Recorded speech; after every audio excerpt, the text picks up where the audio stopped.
Well, let's talk about jellyfish stings and poison ivy. If you get any of these this summer, I'm sure some of you have been through this. We've got the cure to help you with the common summer skin problems. No kidding. I thought you had to pee if you had a jellyfish, sting. Is that a misnomer? I don't know, Dr. I don't know. Dr. Steve's going to clear it up. They do it in the movies, Dr. Steve.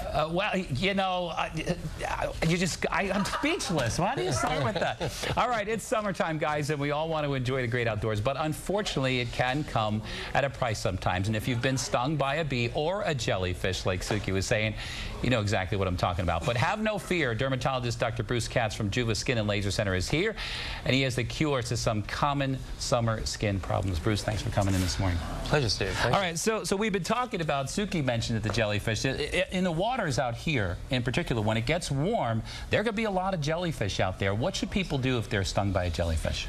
Well, the important thing really is to try to get to a place where you can ice it really quickly and apply something like Benadryl, this cream here, which is an antihistamine, and stops the reaction from occurring, because people tend to get these big red welts, and it can be very itchy and even painful. Right. I keep a bottle of vinegar on my boat. I have a small boat, and we keep vinegar too, because sometimes it helps with the sting, and important not to rub it, because that can make it all worse. All right, what about poison ivy? Some people get poison ivy. They're out in the woods. They go hiking. How do you treat poison ivy?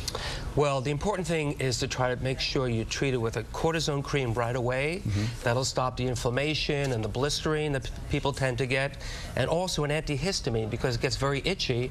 It can last for days often. All right, and a lot of times people will scratch and they don't realize that oil, that resin that's on their skin, they're kind of transferring it all over their body, and that can make things worse. Exactly, and if they get it under their nails particularly, then they keep spreading it all over. Right, okay. Another thing, bee stings. A lot of people, they're out, the bees are pollinating everything, they get stung by a bee. How do you treat that?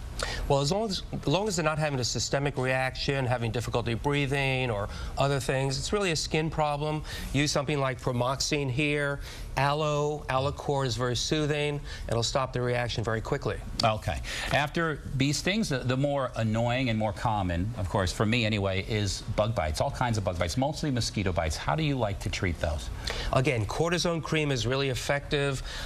Wearing a insect repellent is really helpful to avoid getting stung, but cortisone cream 3-4 times a day really works nicely. Yeah, I go with an insect repellent that has DEET in it. D-E-E-T, right, because those are most effective. If there's one person at the party that's getting stung, it's going to be me. But I get those big welts when I get a mosquito bite. I put ice on it and put Benadryl cream as well. I find that works. Does that work for you? Oh, yeah, absolutely. Okay. Lex, another big problem people have out there, of course, people aren't using their sunscreen. They get sunburn.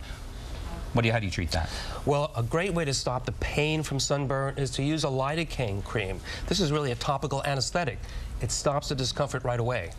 All right, Dr. Katz, some great information. Thanks so much for coming in. We have more stuff on our website. Don't forget, you can catch an all-new episode of the Dr. Steve Show every Sunday evening at 6:30 right here on PIX.